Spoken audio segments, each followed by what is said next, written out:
श्री महाभारत खिल्ल भागे 51वां अध्याय। पितृकल्प। मार्कंडेय जी द्वारा श्राद्ध की महिमा का वर्णन। श्राद्ध के फल से कौशिक पुत्रों को उत्तम जन्म की प्राप्ति। मार्कंडेय जी बोले, ये सारा संसार श्राद्ध में ही प्रतिष्ठित है और श्राद्ध से ही योग संपन्न होता है। अतः मैं तुमसे श्राद्ध के उत्तम फल का वर्णन करता हूं। भारत। ब्रह्मदत्त ने भारद्वाज, कौशिक, व्याध, मृग, चक्रवाक, हंस और श्रोत्रिय इन 7 जन्मों में जो श्राद्ध धर्म का फल पाया था, उसको सुनने से शनि शनि धर्म बुद्धि प्राप्त हो जाती है। निष्पाप महामते, प्राचीन काल में कुछ ब्राह्मणों ने हिंसा रूपी धर्म के द्वारा धर्म को पीड़ित करने पर भी श्राद्ध करके जो फल पाया था, उसे तुम सुनो। विभो, सनत कुमार जी ने जिनका वर्णन किया था, मैंने अपने दिव्य नेत्र से सनत कुमार जी के बताए हुए उन 7 ब्राह्मणों को अधर्म में परायण होने पर भी कुरुक्षेत्र में श्राद्ध करते देखा। उनके नाम इस प्रकार थे: वागदुष्ट, क्रोधन, हिंसन, पिशुन, कवि, ख्रीसम अर्थात खे अर्थात आकाश में शरण करने विचरने के स्वभाव वाला परलोकार्थी, और पितृवर्ती। जैसे उनके नाम थे वैसे ही उनके कर्म थे। वे कौशिक विश्वामित्र के पुत्र थे, और जब इनके पिता विश्वामित्र शाप देकर के दिवंगत हो गए, तब वे सभी गार्ग के शिष्य बन करके ब्रह्मचर्य व्रत का पालन करने के लिए उनके वहां रहने लगे। एक समय वे सब गुरु की आज्ञा देने पर उनकी दुधार कपला गौ और उनके कपिल वर्ण के बछड़े को वन में चराने के लिए ले गए। वह गौ गुरु गार्ग को न्यायता प्राप्त हुई थी। मार्ग में क्षुधा से पीड़ित होने के कारण उन्होंने मोह और मूर्खता के कारण गौ को मारने का क्रूर विचार किया। उस समय कवि और ख्रीसम ने उनसे ऐसा ना करने की प्रार्थना की, परंतु वे ब्राह्मण इनके द्वारा किसी प्रकार भी रोके नहीं जा सके। तब उनमें से जो प्रतिदिन श्राद्ध करने वाला धर्मात्मा पितृवर्ती नामक द्विज था, वह उन सब भाइयों से बिगड़ करके बोला, यदि इसे अवश्य मारना है तो हमें चित्त को सावधान करके इसे पितरों के निमित्त ही मारना चाहिए। ऐसा करने से इस गौ को भी निस्संदेह धर्म की प्राप्ति होगी, और धर्म पूर्वक पितरों का पूजन करके कर देने से हमें भी अधर्म नहीं लगेगा। तब उन सब ने तथास्तु कह करके गौ का प्रोक्षण किया और उसकी पितरों के निमित्त अर्पित करके उसका मनमाना उपयोग किया। गौ को उपयोग में ला करके उन सबों ने गुरु जी से निवेदन किया कि गाय को तो सिंह ने मार डाला, ये उसका बछड़ा है, इसे आप ग्रहण कीजिए। सरल स्वभाव होने के कारण उन ब्राह्मणों ने भी उस बछड़े को ग्रहण कर लिया। इस प्रकार वे ब्राह्मण अन्याय द्वारा अपने गुरु को धोखा दे करके आयु सम्मत होने पर मृत्यु को प्राप्त हुए। तत्पश्चात अपनी क्रूरता और गुरु से अनारता का व्यवहार करने के कारण वे 7 भाई उग्र स्वभाव वाले, हिंसा विहारी, व्याध बन करके उत्पन्न हुए।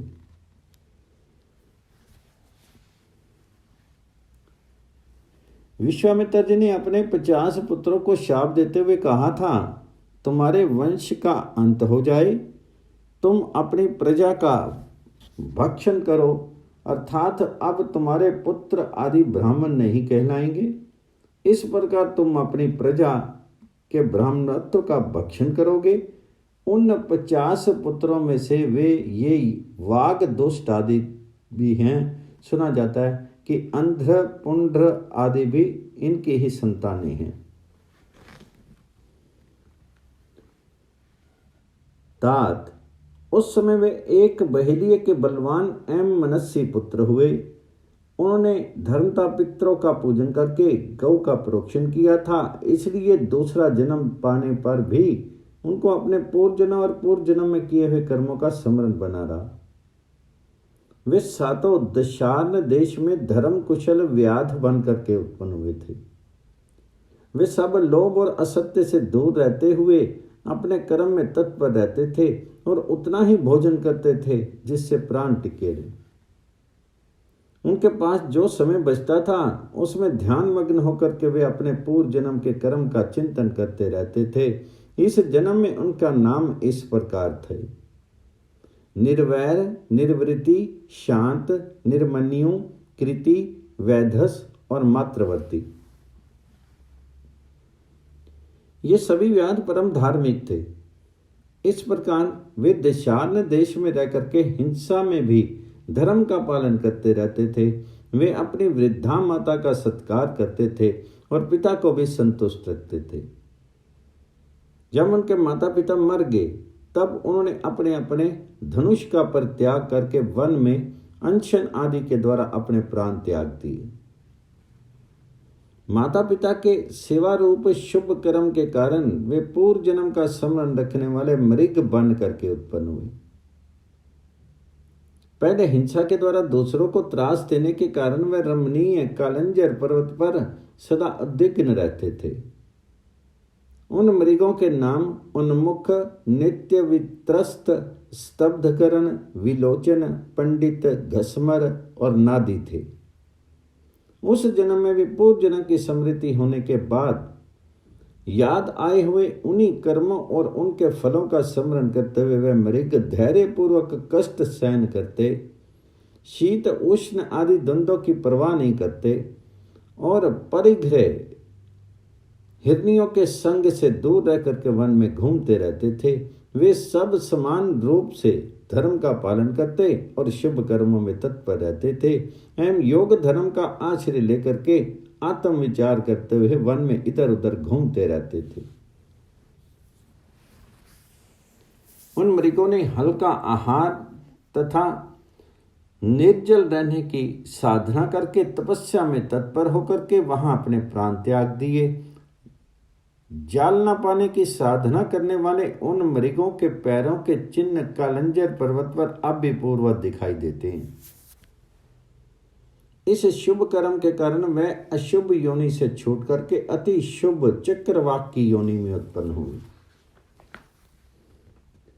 वे सातों कल्याण में जल द्वीप में जलचर पक्षी बन करके उत्पन्न हुए। वहां भी वे सहचरी धर्म अर्थात सहवास का त्याग करके ब्रह्मचारी मुनि बन करके रहने लगे। इस चक्रवाक जन्म में उनके नाम निष्प्रेह, निर्मम, शांत, निर्द्वंद, निष्परिग्रह, निवृत्ति और निभृत थे। उन सब धर्मचारी पक्षियों ने नदी के किनारे पर निराहार रह करके तप करते करते अपने प्राणों को त्याग दिया। तंत्र वे सातों सहोदर भाई मानसरोवर विचरने वाले हंस के रूप में उत्पन्न हुए। इस जन्म में भी उनको अपने पूरे जन्म का स्मरण बना रहता था, अतः वे सातों ही सदा साथ रह करके पूर्ण रूप से ब्रह्मचर्य का पालन करते थे।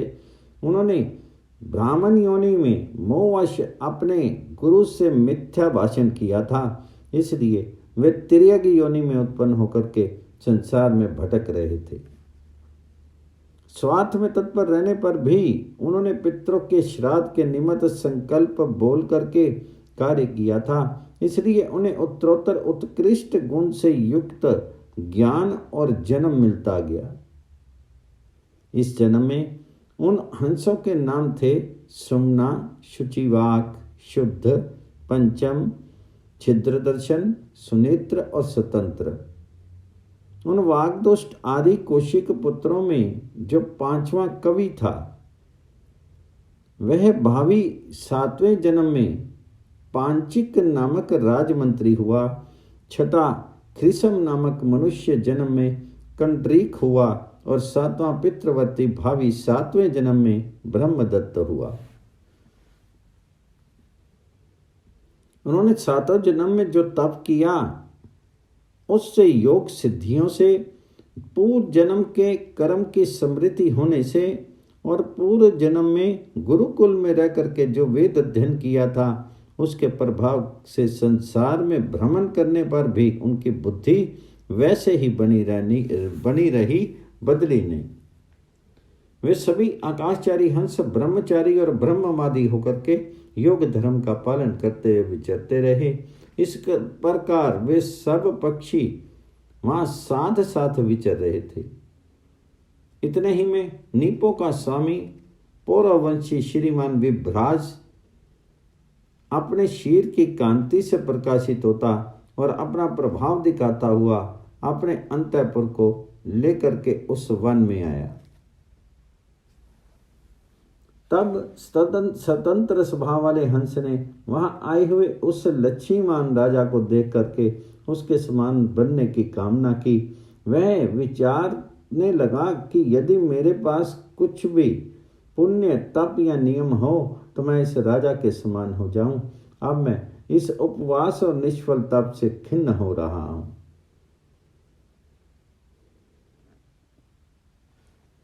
इस प्रकार श्री महाभारत खिल्ल भाग हरिवंश के अंतर्गत हरिवंश पर्व में पितृकल्प विषयक 21वां अध्याय पूर्ण हुआ। 22वें में पितृकल्प, शुचिवाक, पक्षी का स्वतंत्र आदि 3 पक्षियों को शाप देना, सुमना पक्षी का अनुग्रह पूर्वक उन्हें शाप से मुक्त करना। मार्कंडे जी बोले, उस समय उस स्वतंत्र पक्षी के साथ में रहने वाले 2 चक्रवाकों ने उससे कहा, हम आपका प्रिय एवं हित जानने वाले आपके मंत्री बनेंगे। तब स्वतंत्र ने कहा, बहुत अच्छा। यूं कहकर के वह पुनः अपने योग धर्म का विचार करने लगा। जब इस प्रकार उन तीनों ने प्रतिज्ञा कर ली तब शुचिवाक ने उस स्वतंत्र से कहा, तो योग धर्म को छोड़ करके काम प्रधान धर्म की कामना से ऐसा वर मांग रहा है, इसलिए तो मेरा ये शाप सुन ले। तात, तो कौंपिल्य नगर का राजा बन करके उत्पन्न होगा, इसमें संदेह नहीं। तेरे ये दोनों मित्र भी तेरे मंत्री बन करके उत्पन्न होंगे।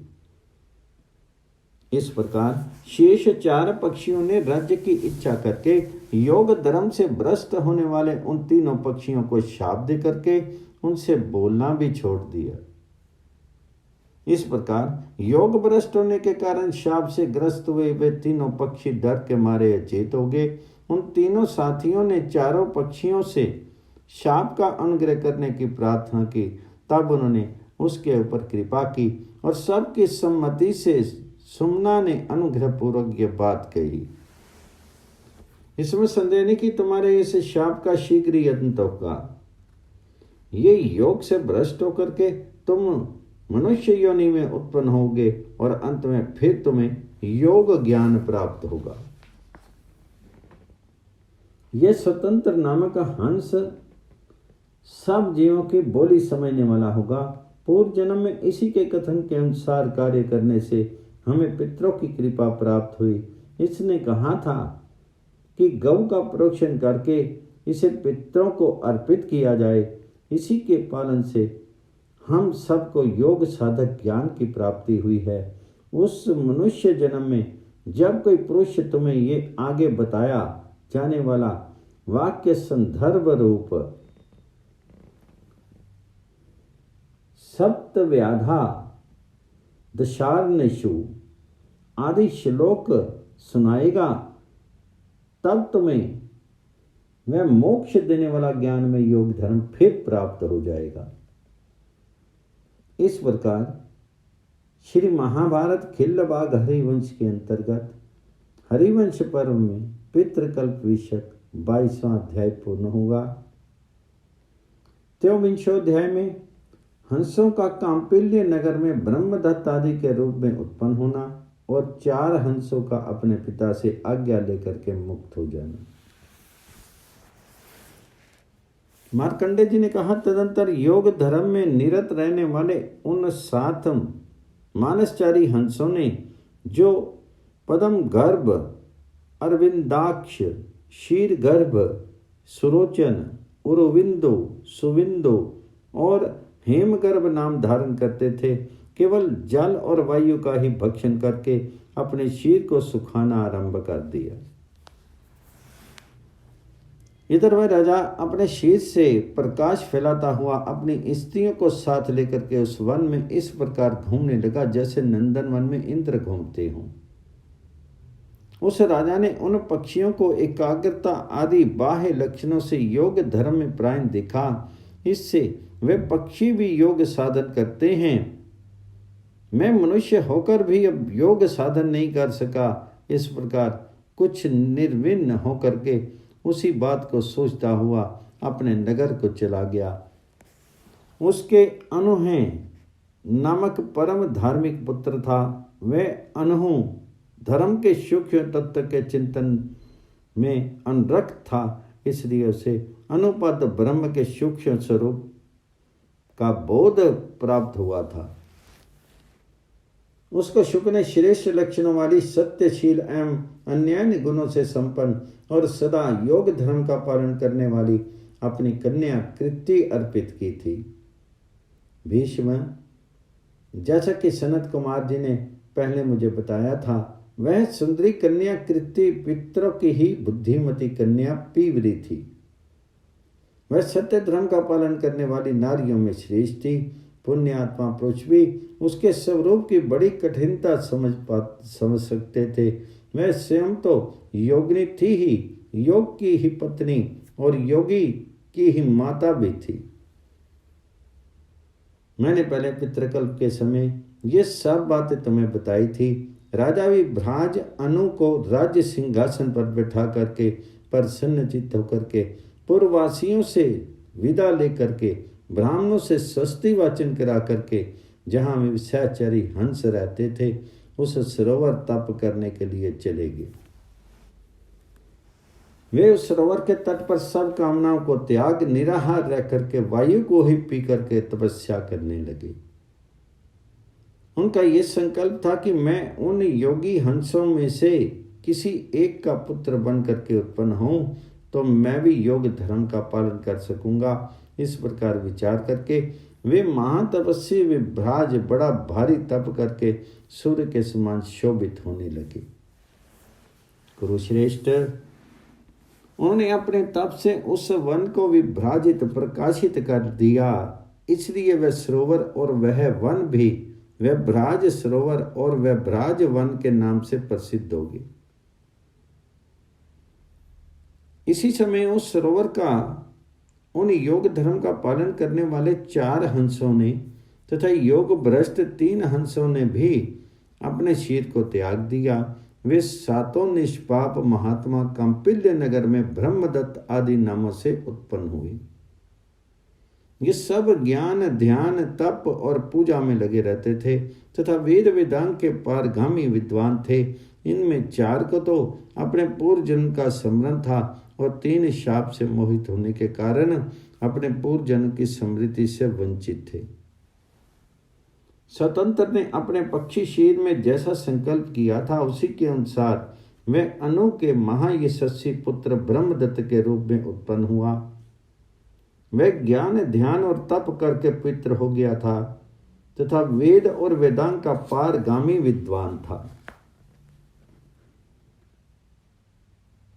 भ्रव्य और वत्स ये दोनों वहां राजा अनु के मंत्री तथा क्षत्रिय ब्राह्मण थे। छिद्र दर्शन और सुनेत्र नामक हंस उन्हीं क्षत्रिय राजमंत्रियों के कुल में वेद वेदांग के पारगामी क्षत्रिय पुत्र बन करके उत्पन्न हुए। ये दोनों पहले जन्म में ब्रह्मदत्त के साथ रहे थे और उनकी सहायता करने के लिए उत्पन्न हुए थे। इनमें जो पूर्ववर्ती 6 जन्मों में अपने 7 भाइयों में से 5वां होकर के उत्पन्न हुआ था, वह कवि 7वें जन्म में पांचाल नामक क्षत्रिय हुआ और छोटा खृष्म कंडरीक नाम से प्रसिद्ध हुआ। इसमें पांचाल बहुत अर्थात ऋग्वेदी था। वह आचार्य पुरोहित का काम करने लगा और कंडरीक छंदों का गान करने वाले सामवेद तथा अधर्वियु यजुर्वेदी हुआ। इस प्रकार वह 2 वेदों का ज्ञाता था। अनु का पुत्र राजा बृहदत्त सब प्राणियों की बोली को समझ लेता था। उनकी पांचाल और कंडरीक से मित्रता होगी। वे तीनों ग्राम्य धर्म अर्थात संसारी पुरुषों के धर्म में मग्न रहते थे और इच्छा के वश में होकर के चलते थे। उन्होंने पूर्व जन्म में जो सत्कर्म किया था उसके फल से वे धर्म, अर्थ और काम के तत्वज्ञ थे।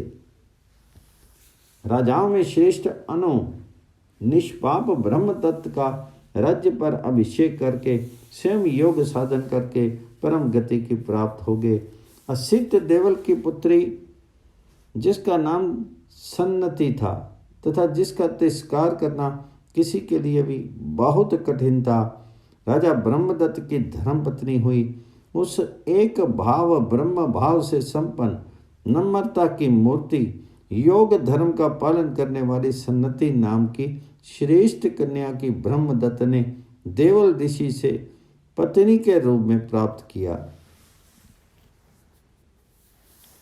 जन्म में 5वां होकर के उत्पन्न होने वाला कवि पांचाल हुआ, 6ठा कंडरीक हुआ और 7वां ब्रह्मदत्त हुआ। जो शेष सहचरी पक्षी थे वे कंपेल्य नगर में अत्यंत दरिद्र क्षत्रिय कुल में सगे भाई बन करके उत्पन्न हुए। वे चारों मूर्तिमान, धृतिमान, सुमना, विद्वान और तत्वदर्शी के नाम से प्रसिद्ध थे और वेदों के अध्ययन करने में लगे रहते थे।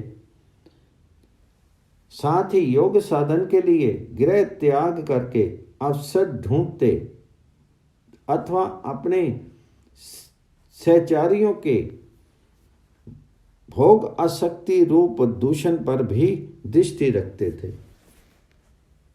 उनके पूर्व जन्म में जैसी वैराग्यपूर्ण बुद्धि थी वैसी ही इस जन्म में प्रकट हुई। अतः वे सब सिद्ध पुरुष योग परायण होकर के घर से चलने के लिए उद्यत हुए। जब उन्होंने अपने पिता से पूछ करके जाने का विचार किया तब पिता ने उससे ये बात कही, तुम लोग यदि मुझको छोड़ करके वन में जाओगे तो ये तुम्हारे लिए अधर्म ही होगा। तुम लोग मेरी दृढ़ता दूर न करके तथा पुत्र द्वारा सिद्ध होने पर प्रचुर प्रयोजनों को भी सिद्धि एवं मेरी सेवा भी न करके कैसे चले जाना चाहते हो? क्या यही उचित है?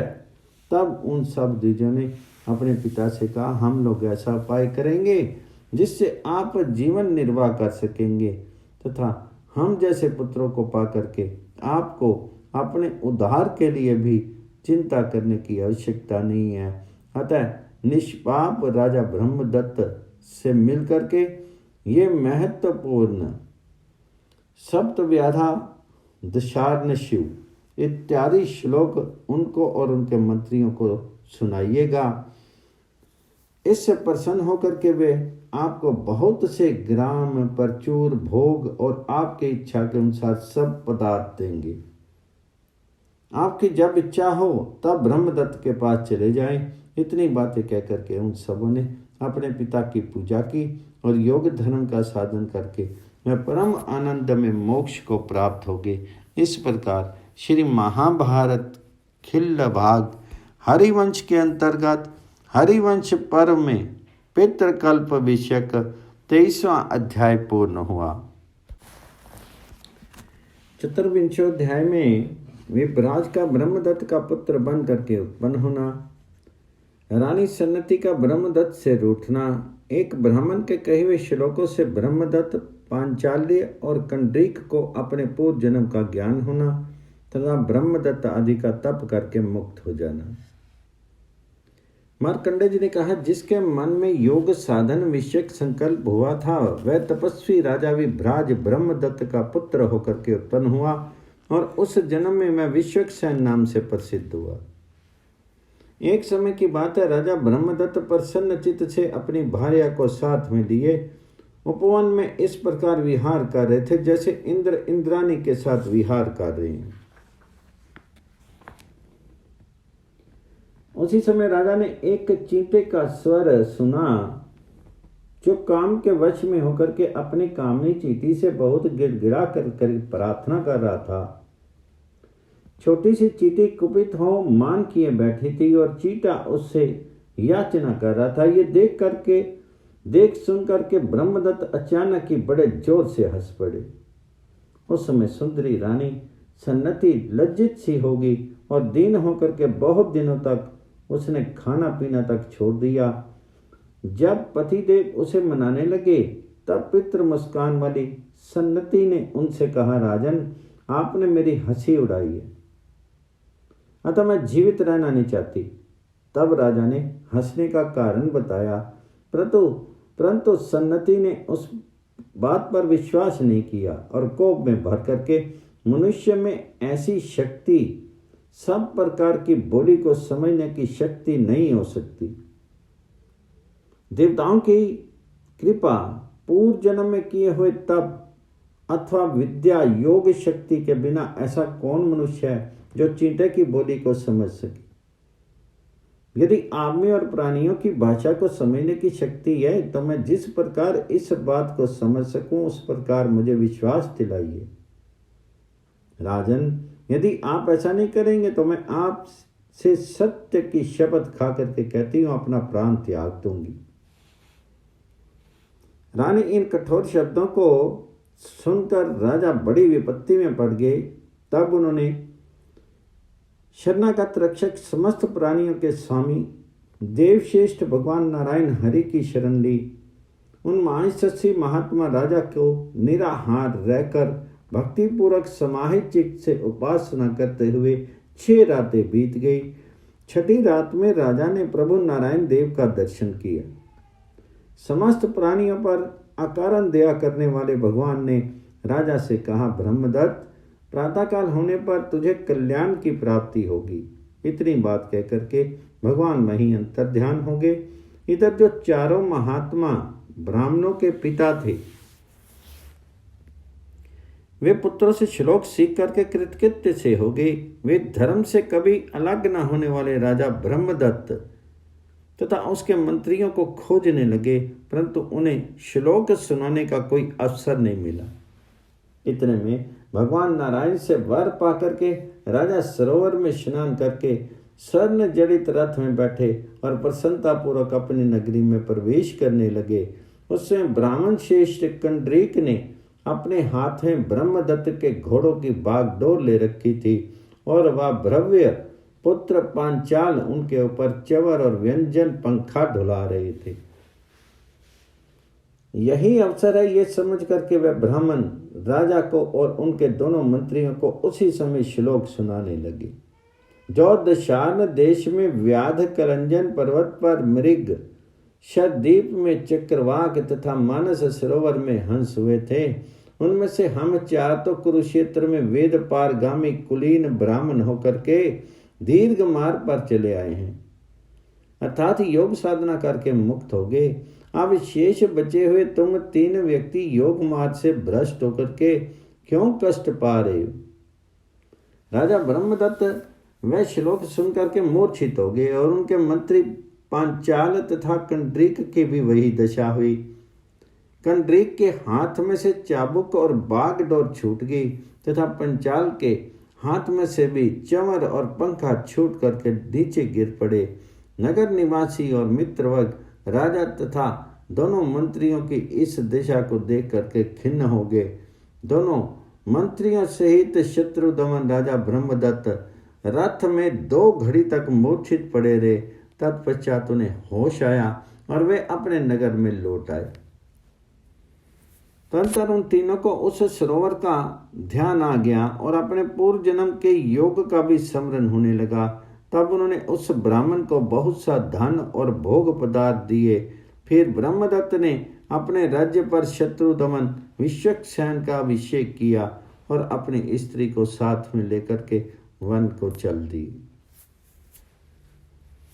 तदनंतर योग साधन करने के लिए वन में आए हुए राजा ब्रह्मदत्त से देवल की पुत्री धीर स्वभावा सन्नति ने परम प्रसन्न होकर के कहा, महाराज, मैं ये बात जानती थी कि आप चींटी की बोली को समझ सकते हैं, तब भी मैंने आपको संसार के भोगों में आसक्त देख ये क्रोध का नाटक रच करके आपको योग की ओर प्रेरित किया है। अब हम परम उत्तम अभीष्ट गति को प्राप्त करेंगे। इसी उद्देश्य से मैंने आपको भूले हुए योग का स्मरण दिलाया है। तब अपनी पत्नी की यह बात सुन करके राजा बड़े प्रसन्न हुए और योग साधना करके उन्होंने उसके बल से ही परम दुर्लभ गति पाई। धर्मात्मा कंड्रीक भी परम श्रेष्ठ सांख्य योग का ज्ञान पा करके योग का आश्रय लेकर के उनकी साधना से शुद्ध एवं सिद्ध मुक्त हो गए। महातपस्वी पांचाल ने भी वेदिकों में प्रसिद्ध क्रम पाठ की विधि एवं विशुद्ध शिक्षा नामक वेदांग अथवा योग विषयक शिक्षा की रचना करके योग आचार्य की गति मोक्ष तथा उत्तम यश प्राप्त किया। मार्कंडेय जी कहते हैं, अच्युत भीष्म, प्राचीन काल में घटित हुई ये श्राद्ध महात्म्य सूचक वृत्तांत मैंने प्रत्यक्ष देखा है।